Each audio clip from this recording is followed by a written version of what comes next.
जी हाँ दोस्तों, नमस्कार। और आप देख रहे हैं M2 क्लासेस। तो आइए, हम लोग पढ़ रहे थे क्लास 10th केमिस्ट्री, है ना। क्लास 10th हम लोग केमिस्ट्री पढ़ रहे थे। एक क्लास चल रहा था लेसन 2 का, है ना। आम्ल आम्ल क्षार और लवण हम लोग बहुत दिन से चल रहा है, और आम्ल क्षार लवण, ठीक है। तो इसमें मॉर्निंग में क्लास चलाया गया था। मॉर्निंग में क्लास चलावल गया था, है ना। पीएच मान का, पीएच मान, कौन सी पदार्थ का पीएच मान क्या होता है, जैसे कि आपको हम पहले बताए थे। और इसमें ही बताया गया था कि कौन पदार्थ अम्लीय होगा, कौन क्षारीय होगा, कौन लवणीय होगा, है ना। कौन पदार्थ अम्लीय होता है और कौन पदार्थ क्षारीय होता है और कौन पदार्थ लवणीय होता है ना। तो ये आपको बता दिया गया था। तो इसमें आप पकड़िएगा तब जो आपको पीएच मान पता रहेगा। तो इसका कम होता है 7 से, और इसका 7 से अधिक होता है, और इसका 7 के क्या होता है, बराबर होता है ना। तो जैसे में अगर बात किया जाए कि रक्त का पीएच मान क्या होता है, चलिए, है ना। रक्त का पीएच मान की अगर बात किया जाए तो रक्त का पीएच मान, है ना, रक्त का पीएच मान, तो रक्त का पीएच मान बताया गया था 7.4 होता है। तो जब 7.4 है तो इस 7 से कम है कि अधिक है, तो 7 से जब अधिक है तो ये क्या होगा, क्षार हो जाएगा। क्या हो जाएगा, ये क्षारीय हो जाएगा। अब देखिए, अगर बात किया जाए आंसू का, तो आंसू का पीएच मान क्या होता है, आंसू का पीएच मान, तो इसका होता है 7.3। ये भी क्या होगा, क्षारीय। लेकिन अगर बात किया जाए HCl का पीएच मान, तो HCl का पीएच मान जो होता है वो होता है 1, है ना। क्या होता है, 1। तो जब 1 है तो क्या है, अम्लीय, क्योंकि 7 से कम है।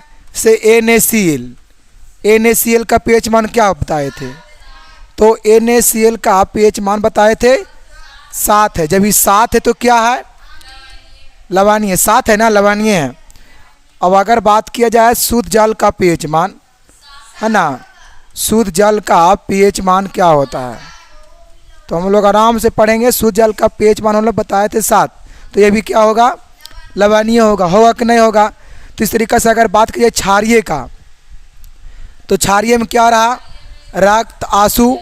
और देखिए, अगर बात की चूना जल का पीएच मान, चूना जल का पीएच मान, चूना जल का पीएच मान,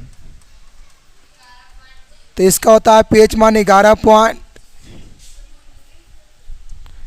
इसका होता है 11 पॉइंट। और एक होता है समुद्री, एक होता है समुद्री जल का पीएच मान, तो समुद्री जल का पीएच मान होता है 8 पॉइंट। ये सब आपको पूरा बता दिया गया है। तो एक बार जान करके पिछले वीडियो में ज़रूर देखने का प्रयास करें, है ना। आप जब उसमें देखिएगा तो उसमें जितना भी था उसमें, और कौन पदार्थ में कौन सा अम्ल होता है और कौन से पदार्थ का पीएच वैल्यू क्या होता है, ये सारा उसमें पढ़ाया गया है, ठीक है। और बहुत ही गहन से मज़ा आ गया था वो क्लास में पढ़ने में, ठीक है, मॉर्निंग वाला क्लास में। तो चलिए बाकी फिर आगे बढ़ते, देखिए। और इसमें कुछ बात होता है, इसके हम कुछ पढ़ाए थे। देखिए, एक होता है दुर्बल अम्ल। क्या होता है, दुर्बल अम्ल, दुर्बल अम्ल होता है ना। और फिर क्या होता है, पार्वल अम्ल। और फिर क्या होता है, सांद्र अम्ल। दुर्बल क्षार भी होता है, दुर्बल क्षार। और फिर बताए थे पार्वल क्षार। एक होता है बाबू सांद्र अम्ल, है ना। फिर बताए थे सांद्र क्षार, क्या होता है।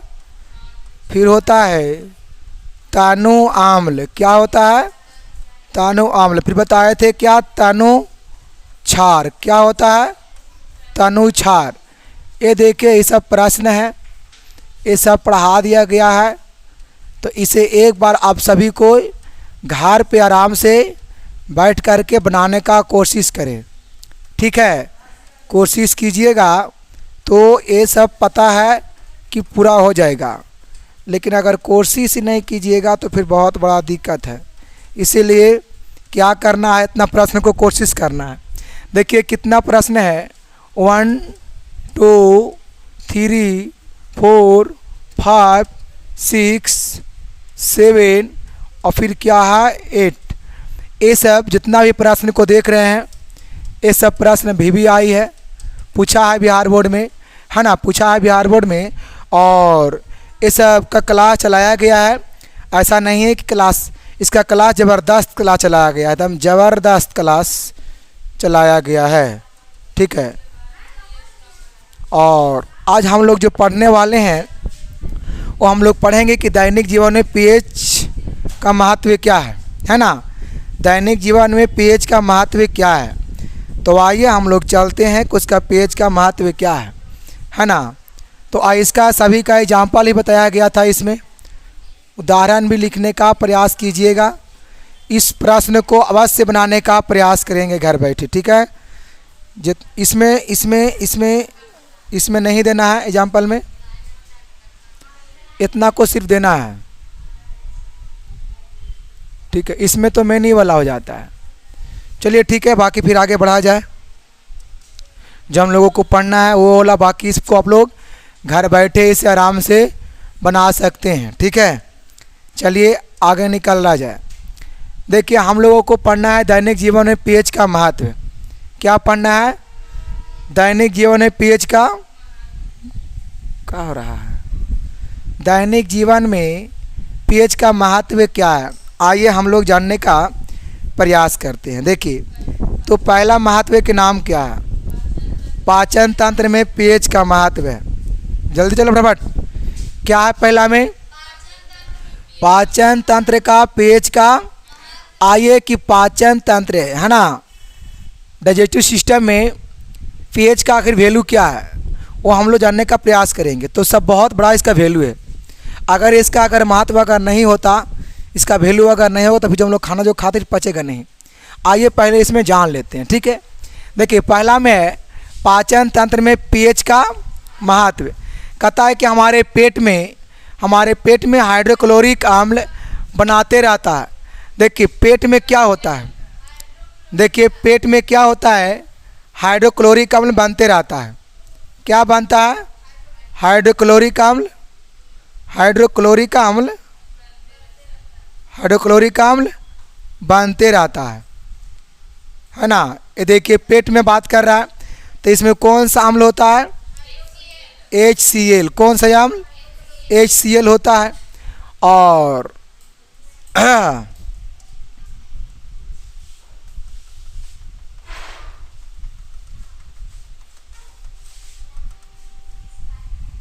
ठीक है, कहता है कि जो हमारे भोजन को पचाने में सहायक होता है कौन, HCl। जो हम लोग खाना जो खाते हैं पेट में आता है, अमाशय है। ये क्या है, ये क्या है, अमाशय। ये क्या है जी, अमाशय है ना, क्या है, अमाशय। हम लोग जो खाना खाते हैं वो कहाँ आता है, अमाशय में आता है। और अमाशय में इसी के अंदर में कौन सा अम्ल होता है, HCl। इसका काम क्या है, इसका काम क्या है, तो इसका काम है भोजन का पचाना, भोजन का पचाना। हम लोग जो भी खाते हैं दाल साग रोटी वो सब कौन पचाता है, HCl। तो HCl का सबसे बड़ा महत्व यही है। HCl का सबसे बड़ा महत्व क्या है कि जो हम लोग खाते हैं, जो हम लोग खाते से क्या करता है, वो पचाने का वो काम करता है। अब कहता है इसका pH मतलब pH वैल्यू कह रहा है, हाँ 1.0 के लगभग कायम रहता है। आप सभी को बताते हुए चले बाबू, अभी हम बताए थे कि HCl का pH मान कितना होता है। तो याद रखना है HCl का pH मान जो होता है, pH मान जो होता है वो कितना होता है, 1.0। चाहे तो 1 का, ये कोनो दिक्कत किसी प्रकार से नहीं है, ठीक है। तो कितना होता है, 1 या तो 1.0 भी कह सकते हैं, ठीक है। अब आइए कहता है कि इससे पेट में अम्ल की मात्रा एक निश्चित सीमा ले ऊपर हो जाती है। इसमें पेट में इससे मतलब किससे, HCl से बात कर रहा है। इससे पेट में अम्ल की मात्रा एक निश्चित सीमा ले ऊपर हो जाती है। हाँ, अच्छा, निश्चित सीमा से ऊपर हो जाती है, तब पेट में गैस और जलन होने लगता है। कभी कभी पेट में गैस बनाता है, कभी कभी पेट में क्या होता है, पेट में गैस बनता है। तो पेट में गैस कैसे बनता है, जब अम्ल की मात्रा क्या होता है, बढ़ जाता है। HCl की मात्रा क्या होता है, अगर जैसा ही HCl की मात्रा, हाइड्रोक्लोरिक अम्ल की मात्रा क्या होता है, हाइड्रोक्लोरिक अम्ल की मात्रा बढ़ जाता है। क्या होता है, जैसी बढ़ जाता है तो बीमारी क्या उठता है, रोग क्या हो जाता है कि पेट में गैस बन गया। पेट में क्या बन गया, पेट में क्या बन गया, गैस बन गया, है ना। और पेट क्या होगा, जलन होगा महसूस। पेट क्या होगा, जलन महसूस होगा। पेट के अंदर क्या महसूस होगा, जलन महसूस होता है। क्या होता है महसूस, जलन महसूस होता है। कब, जब HCl की मात्रा क्या होगा, बढ़ जाएगा, तो पेट में क्या होगा, गैस बनेगा। पेट में क्या होगा, गैस बनेगा, और पेट के अंदर क्या होगा, थोड़ा जलन महसूस होता है। ठीक है, कोई दिक्कत, कहता है वही वाला बात है कि जब पेट में गैस और जलन होने लगती है, अतः बढ़ते हुए अम्ल की परिमाण को नष्ट करने के लिए, देखो अब अम्ल तो पेट में बढ़ गया, अम्ल की मात्रा पेट में क्या हुआ, तब उससे क्या करना है, नष्ट करना है। उसे क्या करना है, नष्ट करना है। तो बाबू नष्ट करने के लिए हल्के भस्म का इस्तेमाल करना पड़ता है। उसमें हल्का सा भस्म का क्या करना पड़ता है, इस्तेमाल करना पड़ता है, उसे यूज करना पड़ता है, जिसे क्या कहते हैं, एंटासिड कहते हैं। एंटासिड, एंटासिड समझ में आया। एंटासिड का काम क्या होता है, एंटासिड का काम क्या है, एंटासिड एक दवा है। एंटासिड क्या है, एक दवा है जो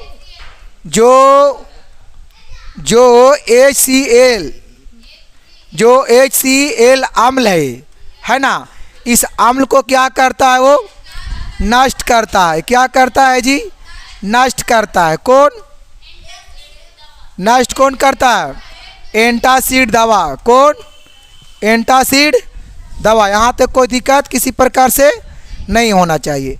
अब आइए हम आगे बढ़ते हैं। ये रहा क्या, पाचन तंत्र में पीएच का महत्व। ठीक है, अब आइए दो में कहता है, दो में है कि पीएच परिवर्तन का दांतों पर प्रभाव। पीएच परिवर्तन का दांतों पर क्या पड़ता है, प्रभाव पड़ता है। कहता है कि जब हम शर्करा युक्त भोजन खाते हैं, मतलब कैसा भोजन खाते हैं, से कि घोल, चीनी का जैसे घोल हो गया, वो सब जो खाते हैं, तब मुंह में मौजूद बैक्टीरिया द्वारा अपघटित होकर अम्ल बनाता है। क्या बनाता है, अपघटित होकर क्या बनाता है, अम्ल बनाता है। जबकि मुंह का पीएच मान क्या होता है, याद रखना है कि मुंह का पीएच मान क्या होता है, 5.5 से कम हो जाता है, तब दांत के दंतवल्क क्षतिग्रस्त होने लगता है। देखो, जैसी मुंह का पीएच मान 5.5 से जब कम हो जाता है, तो उससे क्या होता है कि दांत के दंतवल्क क्षतिग्रस्त होने लगता है। मतलब दांत, हाँ, दांत में क्या होता है, इनामेल प्राप्त होता है, कुछ होने लगता है, नष्ट होने लगता है। और बढ़ते हुए अम्ल को नष्ट करने के लिए, और बढ़ते हुए अम्ल को, बढ़ते हुए अम्ल तो बढ़ रहा है, तो उसे क्या करना है, नष्ट करना है। इसलिए लिखा हुआ है कि बढ़ते हुए अम्ल को, बढ़ते हुए अम्ल को नष्ट करने के लिए टूथपेस्ट और नीम के दातून का इस्तेमाल करना पड़ता है। हम लोग टूथपेस्ट का यूज करते हैं, टूथपेस्ट का यूज करते हैं, क्यों करते हैं टूथपेस्ट का यूज, हाँ, ताकि जो अम्ल की जो मात्रा जो बढ़ गया उसको वो नष्ट करता है। इसका मतलब है जी, इसका मतलब है कि टूथपेस्ट में क्षार है। ये टूथपेस्ट क्या है, क्षारीय है, कह सकते हैं। और नीम का जो दातून है वो क्या है जी, ये भी क्या है जी, क्षारीय है। ये भी क्या है, क्षारीय है। सोच सकते हैं कि जहाँ अम्ल होगा वहाँ क्षार नहीं, जहाँ क्षार होगा वहाँ अम्ल नहीं। अगर क्षार रहेगा तो अम्ल उड़ा देगा, और ऐसा है ना। अगर देख लिया, अगर पता हो गया क्षार को कि वहाँ पर अगर अम्ल है, अब अगर जहाँ पहुँच गया तो क्षार ऐसे उड़ जाएगा। क्षार क्या होगा? क्षार क्या होगा? उड़ जाएगा। एकदम पकड़ के इसको नष्ट नष्ट कर देगा। कौन कौन करेगा? थोड़ा बच के, है ना। चलो अम्ल के बोल रहे हैं, थोड़ा बच के काम करना है। तो बताइए टूथपेस्ट जो हम लोग बड़ा जो करते हैं सुबह सुबह टूथपेस्ट, है ना, तो वो क्या है? क्षारीय कि अम्लीय? क्षारीय है। क्या है वो? देखो ऐसे तो टूथपेस्ट से बढ़िया है नीम का दातून, पता होना चाहिए। टूथपेस्ट से बढ़िया क्या है? नीम का दातून है। नीम का दातून से मुंह धोना अच्छा बात मनाता है। उससे क्या होता है ना, देखिए नीम के दातून से मुंह धोने से क्या होता है कि पूरा बैक्टीरिया को नष्ट कर देता है और किसी प्रकार से कोई प्रॉब्लम होने नहीं देता है। कौन? नीम का दातून। नीम का दातून, है ना, समझ में आ रहा है नीम का दातून ना। चलिए अब आगे बढ़ा जाए। अब है थकान के समय शरीर के मांसपेशियों में अम्ल की उत्पत्ति हो जाता है। थकान के समय शरीर के मांसपेशियों में अम्ल की उत्पत्ति कहता है क्या कि शारीरिक परिश्रम करने में, कौन परिश्रम? शारीरिक माने व्यायाम कर रहे हैं या माने रनिंग कर रहे हैं, रनिंग दौड़ रहे हैं, क्या कर रहे हैं? दौड़ रहे हैं। तो शारीरिक परिश्रम करने में लैक्टिक अम्ल बनता है। शारीरिक परिश्रम करने में कौन सा अम्ल बनता है? कौन अम्ल बनता है? लैक्टिक अम्ल। किस किस में होता है? लैक्टिक की लौटिक? लैक्टिक अम्ल किस में होता है? तो बताए थे किस में होता है? दही में होता है और खट्टा दूध में। कौन अम्ल होता है? कौन अम्ल होता है? लैक्टिक अम्ल। कहता है जो हमारे शरीर की मांसपेशियों में दर्द और कड़ापन ला देता है, और जब जैसी लैक्टिक अम्ल हमारे बॉडी में जब बढ़ता है, जब बनता है, तो उसमें हमारे शरीर में क्या होता है? मांसपेशियों में दर्द, से टेवना के पास दर्द करेगा, ये दर्द करेगा, कमर के पास दर्द करेगा। तो दर्द कब होता है? जब बॉडी में क्या होता है? लैक्टिक अम्ल बढ़ने लगता है, मतलब जमने लगता है ना। कहता है कि इस अवस्था में मांसपेशियों में ऑक्सीजन की आपूर्ति कम हो जाती है, और इसी अवस्था में क्या होता है कि मांसपेशियों में ऑक्सीजन की आपूर्ति कम हो जाती है। आपूर्ति क्या होता है?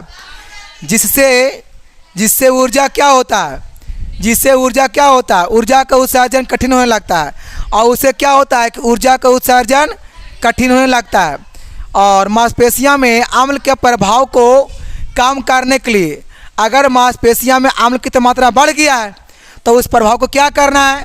कम करना है। तो कम करने के लिए हल्का सा क्षारीय पदार्थ लीजिए। हल्का सा क्या लीजिए? क्षारीय पदार्थ, या वाइट मेट, या क्या लेना है? वाइट मेट लगाना पड़ता है। क्या लगाना पड़ता है? वाइट मेट। क्या लगाना पड़ता है? वाइट मेट। वाइट मेट क्या है वो? वाइट मेट। तो हम क्षार पदार्थ का उपयोग कब करते हैं बताइए बाबू, जान गए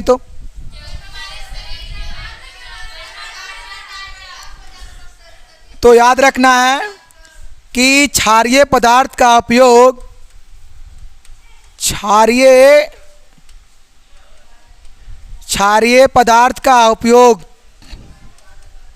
क्षारीय पदार्थ का उपयोग तब करते हैं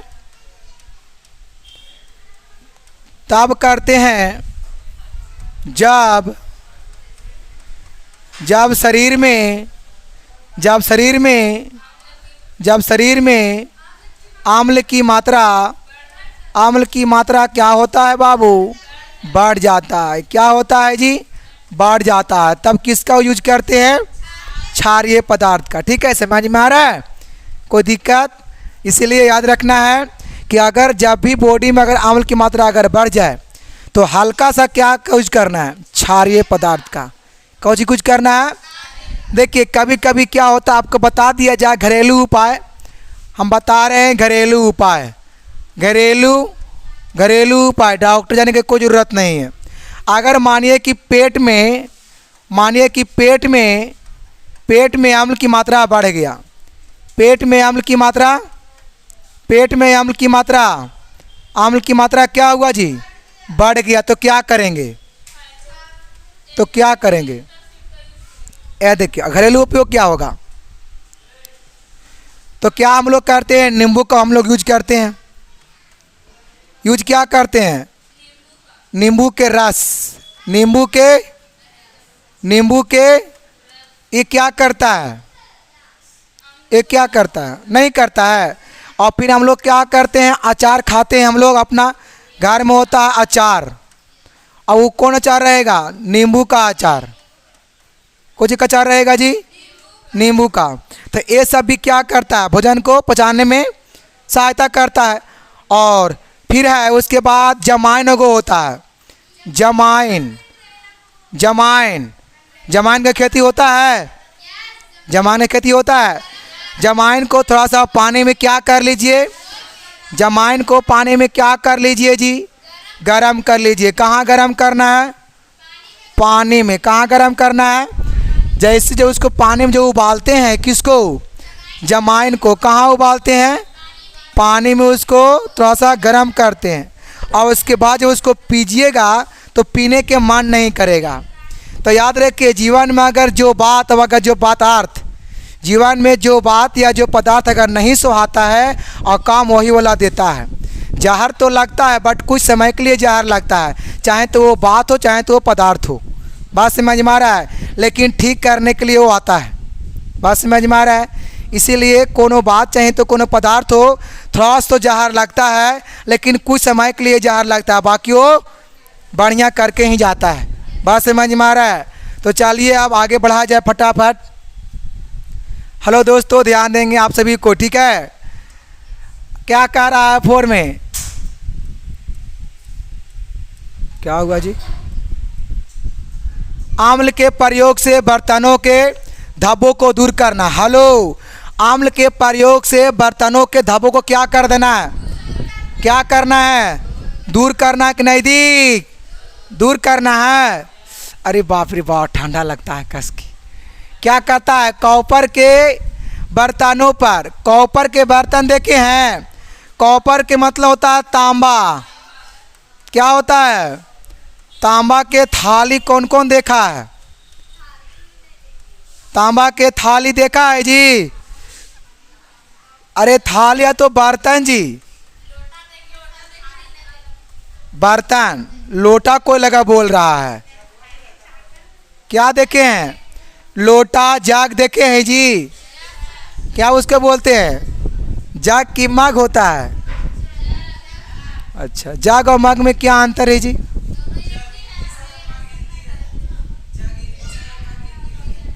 जग इंग्लिश है और मग हिंदी है। बचपन में ना कहीं पढ़े हैं, इतने को गुड इंग्लिश को बुक मिलता है, उसमें होता है जग मिस मग, पढ़े हैं जग मिस, तो वही ना है जग।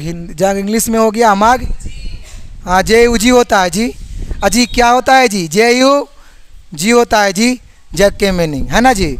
हाँ देखिए, तो तांबा के थाली। आइए आगे आइए। तो नहीं, थाली है। बर्तन पर भास्मी कॉपर ऑक्साइड की परत जम जाने के कारण उनकी चमक बदरंग हो जाता है। किसका चमक, बर्तन का। दिखाए थे एक बार, पता है ना, पितल वाला को लाए थे ऑब्जेक्टिव वाला में। चूंकि नींबू के रस में सिट्रिक अम्ल, देखिए नींबू में कौन सा अम्ल होता है, याद रखना बाबू कि नींबू में कौन सा रंग होता है, नींबू में, नींबू में, संतरा में, नारंगी में कौन सा अम्ल होता है, तो बोलेंगे क्या, सिट्रिक अम्ल होता है। क्या होता है, सिट्रिक अम्ल होता है, ठीक है। कहता है चूंकि नींबू के रस में सिट्रिक अम्ल रहता है, अतः बर्तन की शहद को नींबू को एक टुकड़े से रगड़ कर साफ कर देने से बर्तन की चमक क्या होता है, वापस लौट जाती है।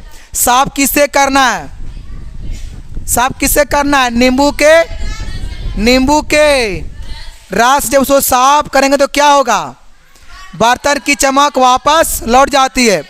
और नींबू में उपस्थित सिट्रिक अम्ल, और नींबू में उपस्थित कौन चीज है, सिट्रिक अम्ल, जो भास्मी कॉपर ऑक्साइड को, भास्मी कॉपर ऑक्साइड से अभिक्रिया करके और क्या बनाता है, कॉपर सिट्रेट बनाता है। क्या बनाता है, क्या बनाता है, कॉपर सिट्रेट। क्या बनाता है, जो जल के साथ बाहर निकल जाता है, जो जल के साथ क्या जो होता है, जो जल के साथ बाहर निकल जाता है। ठीक है। अब है मिट्टी का पीएच क्या है जी। कहता है कि मिट्टी का पीएच मान क्या होता है, मिट्टी का पीएच मान, मिट्टी का पीएच मान क्या होता है, 7 होता है। क्या होता है, 7 होता है। मिट्टी स्वाद में कैसा होता है, स्वाद में कैसा होता है, तबे तो उसका 7 है पीएच मान, इसलिए वो क्या है, पीएच मान 7 है ना। हाँ। कहता है मिट्टी का पीएच 7 के आसपास रहने पर ही अधिकांश पौधे की वृद्धि संतोषजनक ढंग से होती है, ढंग से होती है। मिट्टी के अत्यधिक अम्लीय या क्षारीय होने पर पौधे की वृद्धि बाधित हो जाती है। अगर जब किसी पौधा में अम्ल की मात्रा, किसका मात्रा, अम्ल की मात्रा और क्षार की मात्रा कौची हो जाए, बढ़ जाए, अम्ल की मात्रा और क्षार की मात्रा जब बढ़ जाए तो क्या होगा उससे, तो उससे क्या होता है, वृद्धि अधिक, पौधे अत्यधिक अम्लीय और क्षारीय होने पर पौधे की वृद्धि बाधित हो जाती है। बाधित समझ में आता है, मतलब वो वृद्धि उसमें हो नहीं पाता। तो पौधों में वृद्धि कब नहीं होता है, पौधों में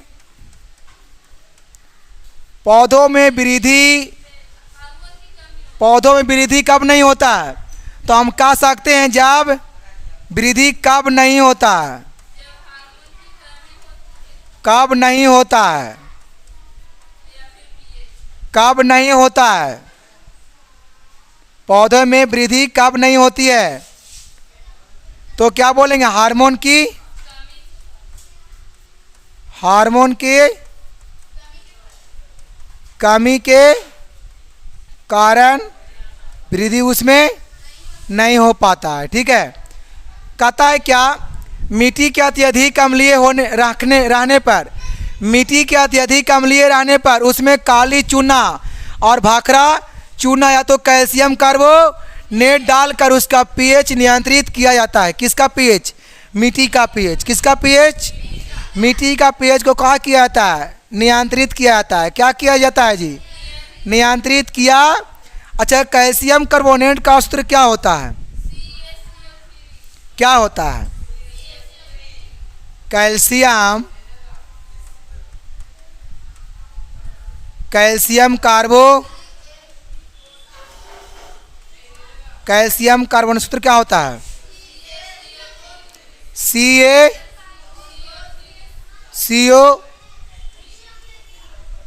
CaCO। ए यार, बार बार लिखा जा रहा है। CaCO किसका होता है, कैल्शियम कार्बो और चूना, और काली चूना का सूत्र क्या होता है,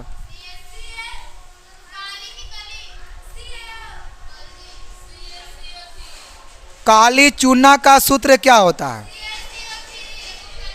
इसका भी यही वाला होता है जी हाँ, CaCO। भाखड़ा चूना का सूत्र क्या होता है, भाखड़ा चूना का सूत्र क्या होता है, क्या होता है,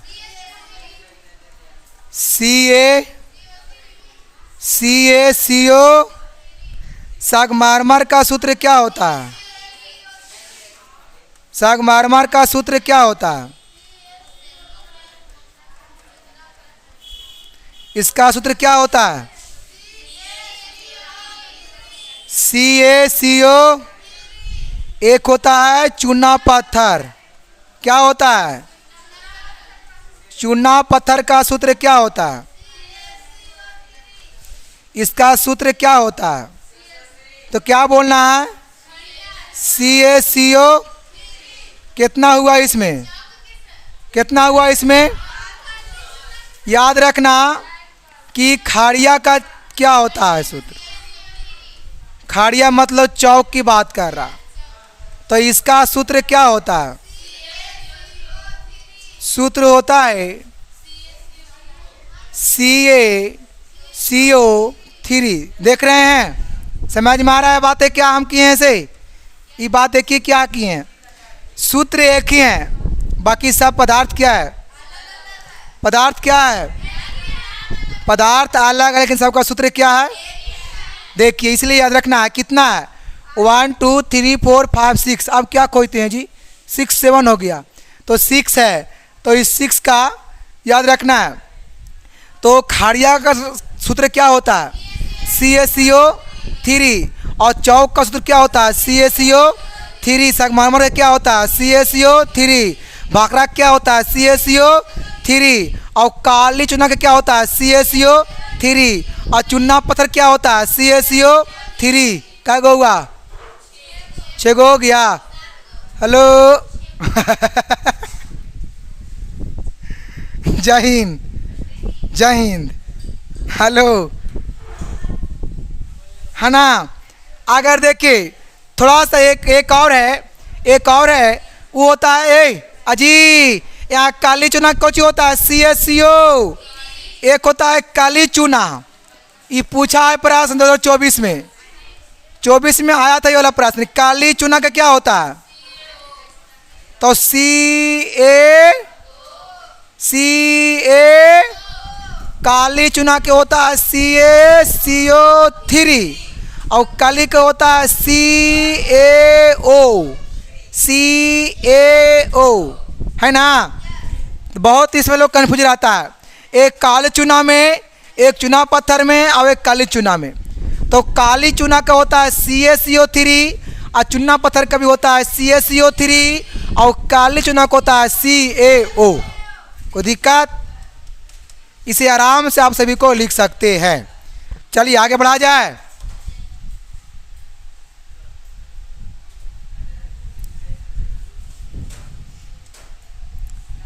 pH और जलीय जीव, pH और जलीय जीव, pH और जलीय जीव समझ में आता है? क्या होता है जलीय जीव? मतलब वैसा जीव जो जल में रहता है, वैसा जीव जो जल में रहता है। जैसे में पानी के बिना हम नहीं जिएंगे, कौन कहता है? मछली। पानी के बिना हम नहीं जिएंगे, कौन कहता है जी? मछली। चलो, कहता है कि जल का pH मान कितना होता है? अजी, जल का सूत्र होता है H2O, तो इसका pH मान कितना होता है? pH मान क्या होता है? 7 होता है। तो जल क्या है? अम्लीय, क्षारीय कि लवणीय? क्योंकि pH मान कितना है? कहता है कि जल का pH एक निश्चित सीमा 6 या 7 के अंदर रहने पर ही उसमें वास करने वाली मछलियाँ, वास मतलब समझ में आ रहा है? वास मतलब निवास, मतलब उसमें रहती है मछलियाँ। उसमें रहने वाली मछली कहाँ रहती है? मछली कहाँ रहती है? पानी में। तथा अन्य जीव सुरक्षित रहता है। मछली भी है और अन्य जीव भी है, मछली भी और अन्य जीव भी है। कहता है कि आम्ल वर्षा और अन्य कारणों से, आम्ल वर्षा और आम्ल वर्षा के pH मान कितना बताए थे? आम्ल वर्षा का pH मान, आम्ल वर्षा का pH मान क्या बताए थे? 5 पॉइंट कितना होता है? ए लड़का, उसको मोड़ो नहीं, उसको पहले सीधा पहले करो, तो इसको लिख सकते हैं। कहता है कि आम्ल वर्षा या अन्य कारणों से जब नदियाँ और तालाब का pH बहुत कम हो जाता है। देखिए, आम्ल वर्षा या अन्य कारणों से, आम्ल वर्षा या तो अन्य कारणों से क्या होता है? नदियों में, तालाबों में pH बहुत कम हो जाता है। समझ में आ रहा है? क्या समझ में आ रहा है?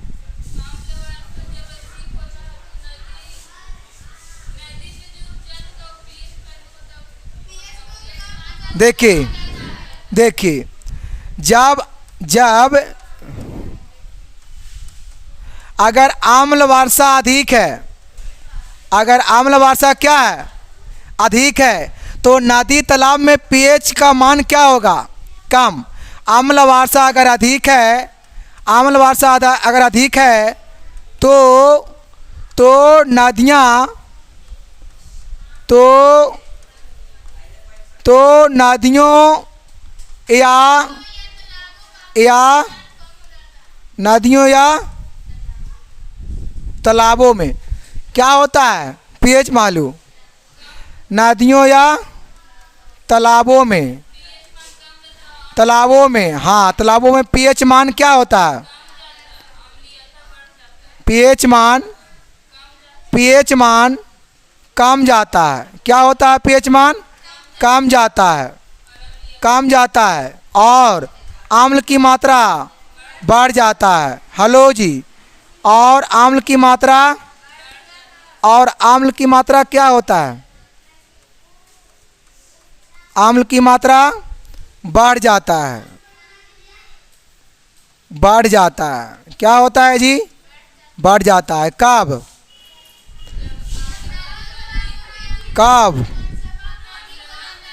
हाँ, जब नदी या तालाब में क्या है? पानी है, उसका पीएच मान कम जाता है। चलिए ठीक है। अब कहता है बहुत कम हो जाता है तो जलीय जीव का अस्तित्व संकट में पड़ जाता है। फिर जीव जंतु को रहना बहुत मुश्किल हो जाता है। जीव जंतु को रहना बहुत मुश्किल हो जाता है। होता है कि नहीं होता है? अब आइए आगे बढ़ते हैं। कहता है प्राकृतिक द्वारा, किसके द्वारा? प्राकृतिक द्वारा उदासीनीकरण के व्यवस्था। आप लोग को पहले पता होना चाहिए कि उदासीनीकरण क्या होता है। उदासीनीकरण क्या होता है? उदासीनीकरण किसे कहते हैं? देखिए, बोलते हैं हम लोग कि आम्ल और क्षार को मिलने से, आम्ल और क्षार को क्या क्या मिलता है? आम्ल और क्षार को मिलने से क्या बनता है? लवण और तो यही वाला पूरा क्या है? यही पूरा क्या है? उदासीनी। तो ये मतलब उदासीनीकरण तो यही वाला है ना, जो आम्ल और क्षार को मिलने से लवण। ये पूरा है ना? हाँ, ये पूरा मतलब उदासीनीकरण। हाँ सही बात है। ये पूरा क्या है? उदासीनी। क्योंकि आम्ल और क्षार को मिलने से क्या बनता है? लवण और जल बनता है।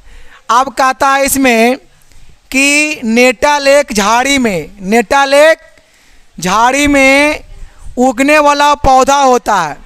अब इसके पत्तों में डसने वाले रोए होते हैं। अब यह खुजली रोए होते हैं। ये कैसा होता है? खुजली रोए होता है। कैसा होता है? खुजली रोए होते हैं, जिनके द्वारा मेथेनोइक अम्ल, कौन अम्ल की बात कर रहा है बाबू?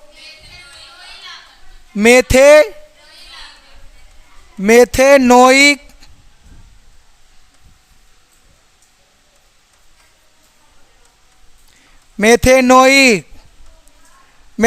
अम्ल किस में होता है? चलिए, मतलब फॉर्मिक अम्ल। इसका सूत्र क्या होता है? जी? इसका सूत्र होता है HCOOH। यही ना होता है? HCO।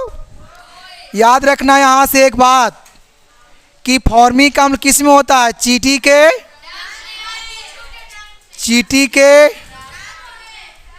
के डंक में।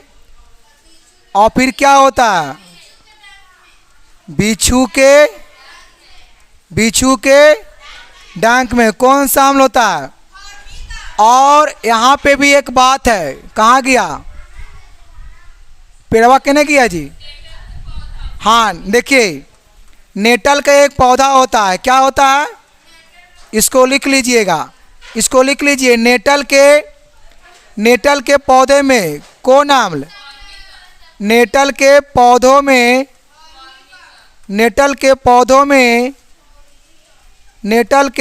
में फॉर्मिक अम्ल पाया जाता है जी। फॉर्मिक यहाँ कौच लिखल है जी? फॉर्मिक लिखल है, ध्यान पता नहीं कहाँ है।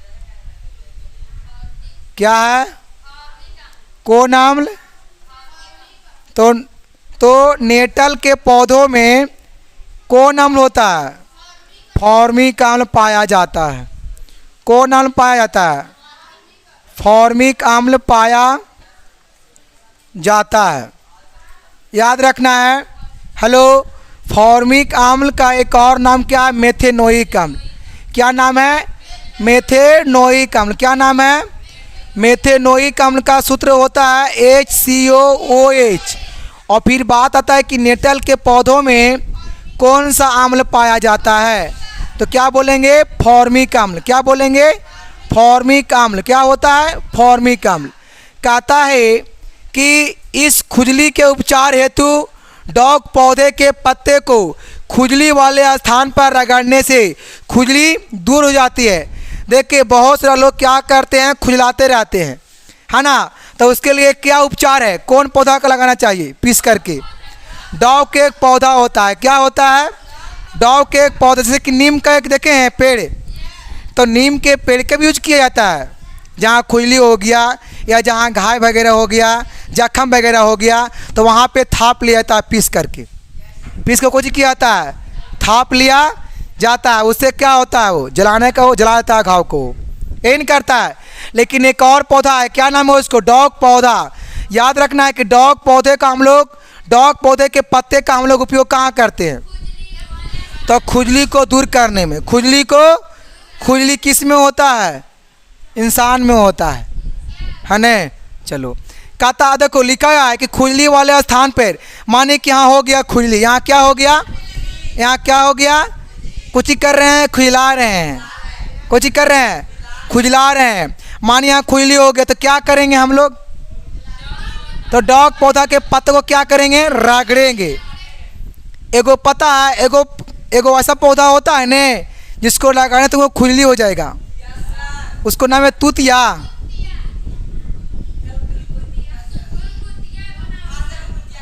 तूतिया वरा बोलते हैं डॉग पौधा। इससे तो दूर हट रहा है ना, इससे खुजली दूर भाग रहा है, लेकिन उससे तुमको खुजली हो जाएगा, वैसा होता है। समझ में नहीं आ रहा है? क्या समझ में आ रहा है? साटिएगा तो रगड़िएगा तो कुछ हो जाएगा, होता है ना? हाँ, तूती का लगा पौधा होता है, कोची का होता है?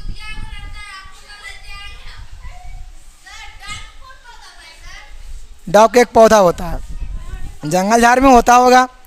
कहता है दूर हो जाती क्योंकि इसके टाल में क्षार की उपस्थिति, क्षार नहीं क्षार, और टाल वाला समझ में आता है? टहनिया उसकी ना होता है, जैसे पतवा का, उसकी बात कर रहा है। तो उसमें क्या होता है? क्षार की उपस्थिति रहती है। देखिए, वो टहनिया में क्या होता है? क्षार उसमें क्या होता है? उपस्थित रहता है। और डॉग पौधे नेटल पौधे की नज़दीक ही उगते हैं। देखिए, जहाँ रहेगा डॉग के पौधे, वहाँ कुछ रहेगा नेटल की पौधे। तो जहाँ पे उगेगा डॉग पौधे, वहाँ उगेगा बगल में ही नेटल का पौधे। क्या?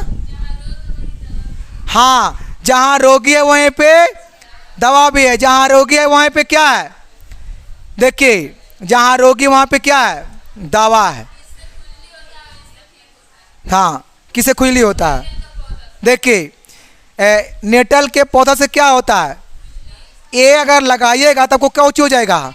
खुजली। क्या हो जाएगा आपको जी? खुजली हो जाएगा।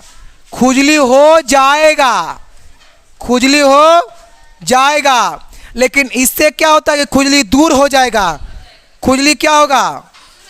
खुजली, खुजली, ओए होए खुजली, खुजली, अरे खुजली, खुजली दूर हो जाएगी। खुजली, खुजली दूर हो जाएगी।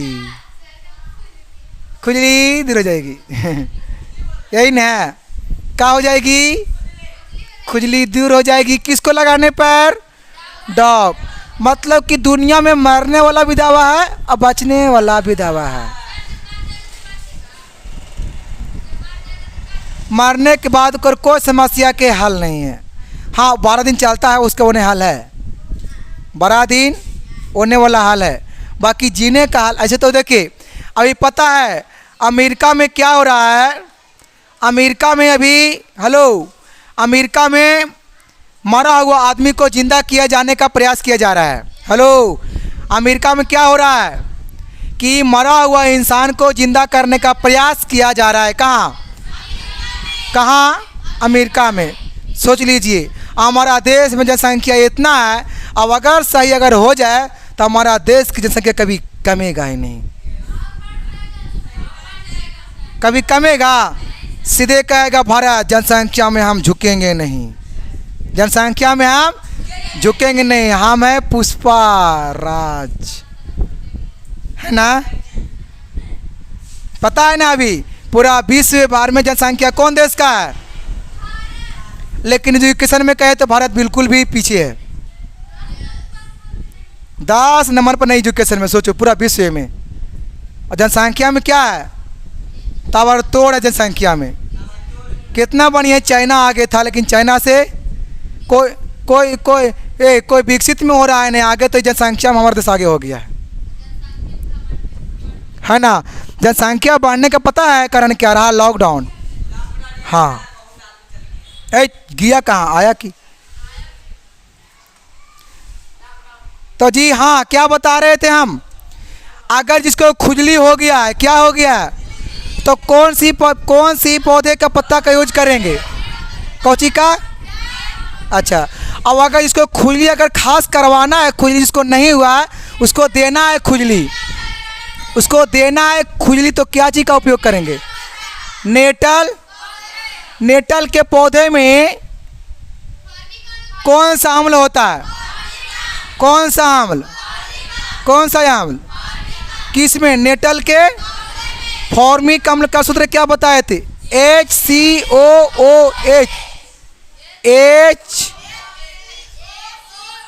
HCO। ओह, याद हुआ हो? ओह, याद हुआ क्या? HCOOH। हमको लगता है नहीं, अगर ऐसे अगर पढ़िएगा ना तो क्या होगा? नहीं हो गया होगा याद, एकदम इजी हो गया होगा। क्योंकि हम यहाँ इतना पढ़ाते हैं जी, 1.5 घंटा के क्लास चलता है ना? 1.5-2 घंटा क्लास में रहना बहुत देर आता है। और उसे फिर घर पे आप लोग पढ़ते होंगे, घर पे पढ़ रहे हैं ना? थोड़ा सही से बैठिए ना। आयो बापा, ये हम का बोल देलथिन सर। अम्ल की मात्रा बढ़ गलो का? अगर बॉडी में अम्ल की मात्रा बढ़ जाए तो क्या करेंगे? हल्का सा भस्म का प्रयोग करेंगे। हल्का सा क्या करेंगे? जिसका बॉडी में जब अम्ल की मात्रा बढ़ता है तो पूरा ऐसे करेगा एकदम, पूरा हाथ पर क्या होगा? गांठ के पास दर्द करेगा। तो उसके लिए क्या करना पड़ेगा? हल्का सा अम्ल की मात्रा लीजिए। अच्छा सॉरी, क्षार की। अम्ल के लिए प्रभाव बढ़ जाएगा। हो गया। तो देखिए, हेलो दोस्तों, ध्यान देंगे। और बाकी इसमें इतना ही। बाकी फिर मिलेंगे हम अगले क्लास में। तो यदि हमारा वीडियो अगर अच्छा लगे तो हमारा वीडियो को लाइक एंड शेयर ज़रूर करें और यूट्यूब चैनल MT क्लासेस को सब्सक्राइब करना बिल्कुल ना भूलें।